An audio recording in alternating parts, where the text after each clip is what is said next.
Assalamualaikum warahmatullahi wabarakatuh. Halo semuanya, perkenalkan nama saya Intan Permatasari dari program studi akuntansi kelas B, mahasiswa semester 5 dari Setia Suta Atmaja Subang. Di sini saya akan menjelaskan salah satu video mengenai artikel yang telah saya buat mengenai teori akuntansi. Dibuatnya video ini adalah untuk memenuhi tugas akhir dari mata perkuliahan teori akuntansi. Setelah langsung saja kita mulai pembahasannya. Nah, di sini pertama-tama saya akan menunjukkan jurnal asli yang saya bedah untuk dibuat artikel kemudian. Nah, kalian bisa lihat di sini merupakan jurnal aslinya. Jurnal aslinya itu sudah diterbitkan di JBC atau Jurnal Akuntansi dan Bisnis Indonesia. Analisis pengaruh pengakuan pendapatan pada perhitungan akuntansi oleh Puspa Rini. Beliau juga merupakan program studi akuntansi di Fakultas Ekonomi Institut Bisnis dan Informatika. Kemudian di sini ada abstrak, pendahuluan, landasan teori, kemudian pembahasan, metodologi penelitian, dan seterusnya. Saya akan menunjukkannya di sini. Nah, kemudian ini adalah artikel yang sudah saya buat. Langsung saja kita bahas. Judulnya adalah Analisis Pengaruh Pengakuan Pendapatan pada Perhitungan Akuntansi. Pendapatan itu merupakan tambahan dari aktiva tetap atau pengurangan kewajiban yang timbul karena usaha perusahaan, baik itu jasa maupun penjualan barang. Pada umumnya, setiap perusahaan itu mempunyai kegiatan pokok, entah itu penjualan atau entah itu penjualan barang atau penjualan jasa. Yang mana jika perusahaan menghasilkan barang, maka penjualan itu merupakan target utama atau target pencapaiannya. Sedangkan pada perusahaan jasa, ketika kita menyerahkan jasa, baru diakui sebagai pendapatan. Informasi akuntansi dalam bentuk laporan keuangan merupakan produk akuntansi yang digunakan oleh para pemakainya.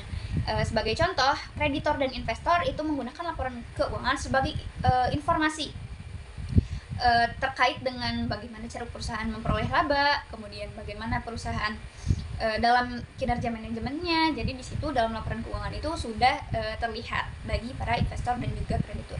Kemudian bagi para pemerintah, laporan keuangan ini dijadikan untuk apa? Untuk pemerintah, laporan keuangan ini dijadikan untuk menentukan besaran pajak. Kemudian untuk manajemen, laporan keuangan ini dijadikan untuk evaluasi atas aktivitas internal perusahaan. Nah, laporan keuangan ini ada yang pertama itu laporan laba rugi, yang kedua laporan perubahan ekuitas, yang ketiga laporan posisi keuangan, keempat ada catatan atas laporan keuangan. Nah, dalam jurnal yang saya ambil ini,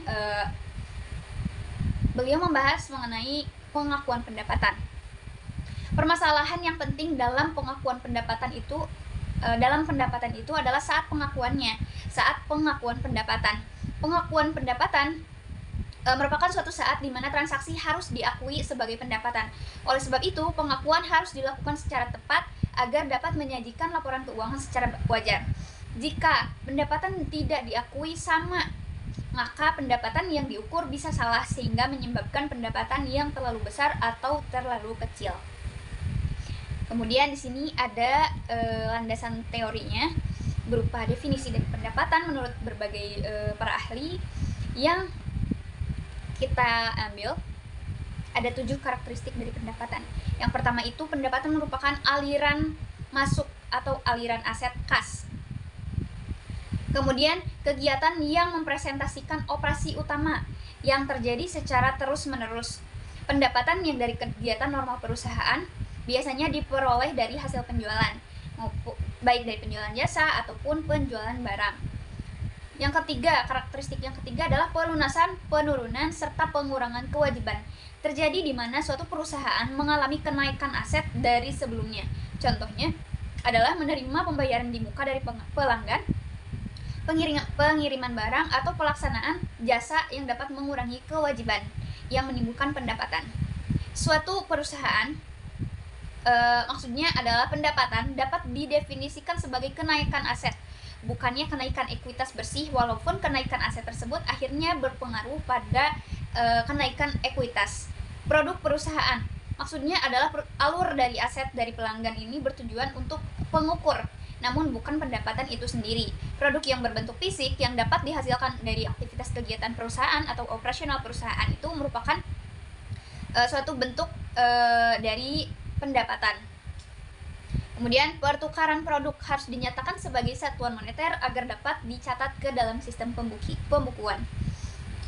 Selanjutnya di sini ada proses pembentukan pendapatan atau earning process. Proses pembentukan pendapatan ini merupakan konsep terjadinya pendapatan.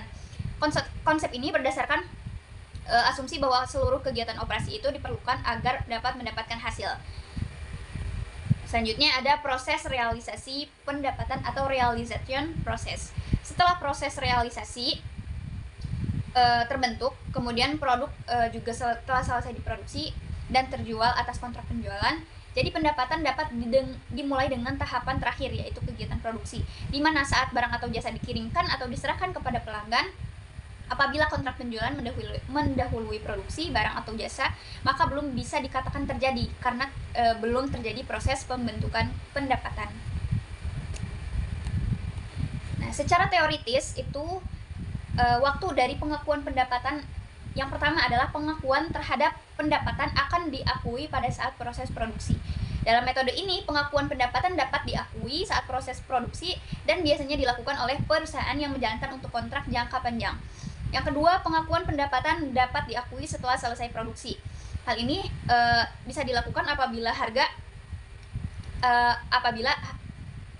yang dihasilkan. Adapun beberapa pengakuan pendapatan atas dasar penyelesaian produksi, terdapatnya harga jual yang bisa ditentukan oleh pasar, biaya pemasaran yang tidak besar nominalnya, pelaporan pendapatan. Yang ketiga adalah pengakuan pendapatan dapat diakui saat penjualan terjadi. Yang keempat, pengakuan pendapatan dapat diakui saat penerimaan kas. Nah, dalam perusahaan jasa, satuan jasa dapat dilakukan oleh dalam waktu relatif pendek, contohnya perusahaan angkutan umum atau bioskop. Oleh karena itu, pada saat penerimaan uang dari konsumen bersamaan dengan penyerahan jasanya, sehingga keduanya itu dijadikan sebagai dasar pengakuan pendapatan. Untuk jangka panjang, contohnya adalah penyewaan ruangan atau bangunan. Karena hal ini terdapat perbedaan antara jumlah rupiah pendapatan yang diakui dalam satu periode atas dasar penerimaan uang. Nah, di sini ada beberapa kasus juga. Kemudian kesimpulan yang kita dapat dari analisis pengakuan pendapatan ini adalah, kesimpulan yang dapat kita ambil dari penelitian ini adalah yang pertama, pada saat penerimaan uang muka, secara teoritis pendapatan itu telah terrealisasi namun belum terbentuk. Dengan begitu, penerimaan uang muka belum menimbulkan kewajiban. Ketika syarat terbentuk dan terrealisasi sudah dipenuhi, maka pendapatan sudah dapat diakui. Yang kedua adalah penjualan voucher sama dengan penerima uang muka dari pelanggan. Jadi kasus penjelasannya pun sama. Untuk perusahaan jasa, perusahaan telah menerima uang terlebih dahulu dari pelanggan, namun jasa yang belum diserahkan kepada pelanggan, maka hal tersebut belum menimbulkan kewajiban, kecuali tidak terdapat pengurangan sediaan. Kemudian ketika belum ada aliran manfaat masuk ke dalam perusahaan, maka pendapatan belum bisa diakui. Bila pertambahan nilai tetap mau dilaporkan, maka sebagai tandingannya bukanlah mengakui munculnya pendapatan, namun pendapatan yang belum terrealisasi di sebelah kredit. Metode presentasi penyelesaian untuk mengakui pendapatan pada saat kemajuan produksi. Metode kontrak selesai digunakan untuk perusahaan mengakui pendapatan pada saat produksi selesai. Baik, mungkin cukup sekian dari saya. Terima kasih. Wassalamualaikum warahmatullahi wabarakatuh.